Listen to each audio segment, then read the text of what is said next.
Hey guys, welcome to week 4 of spinning a basketball on my middle finger for our motor control and learning class. So, last week we focused on variable block practice and its method of incorporating variety into our practice. So, this week we look at the implementation of motor familiarity and modeling methods to improve overall performance in our skill. So, when looking at motor familiarity, it can be described as improving in a skill to benefit perceptions on elements and outcomes of the task which are unpredictable.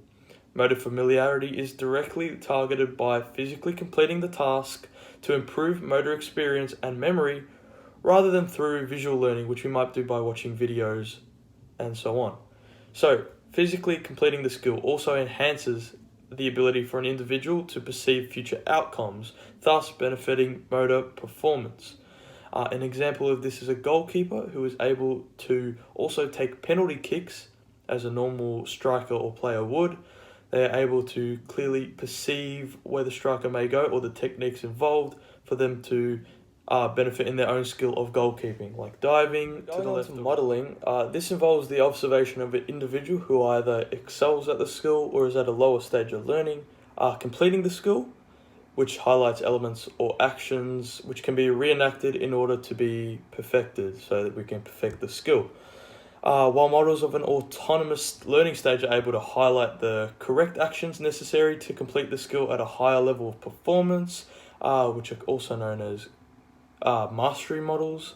Models who share similar physical qualities and levels of performance, also known as coping models, allow for connections to be made between the observer and the model when completing the skill, hence more effective observational learning coming from coping strategy. Going into this week's implementation of a strategy, I'll be utilizing the self-modeling method in conjunction with the feed-forward technique.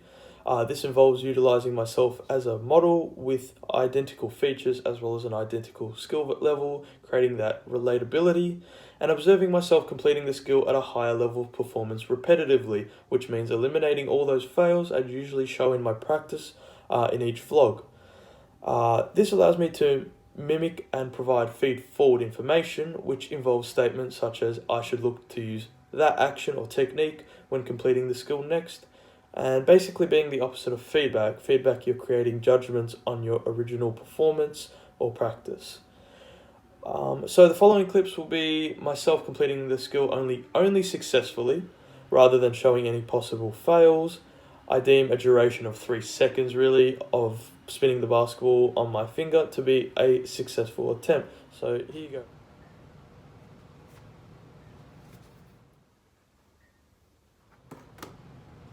Just to represent that method of feed-forward information stated before, I'm also including a few highlights of my practice this week after watching myself as a self-model, completing the skill successfully, repetitively.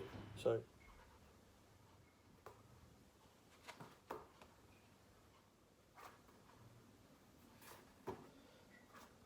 I'm hoping it was pretty clear with the practice this week. Not a huge improvement in terms of spinning the basketball on my finger for a period of time.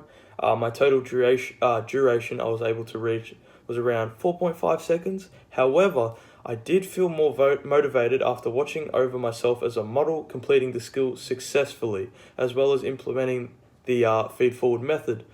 So despite a lack in physical performance, my mental state going into the practice this week was benefited with the techniques I utilized. Hopefully next week I can improve my level of performance while holding on to that positive mentality. So I'll see you then.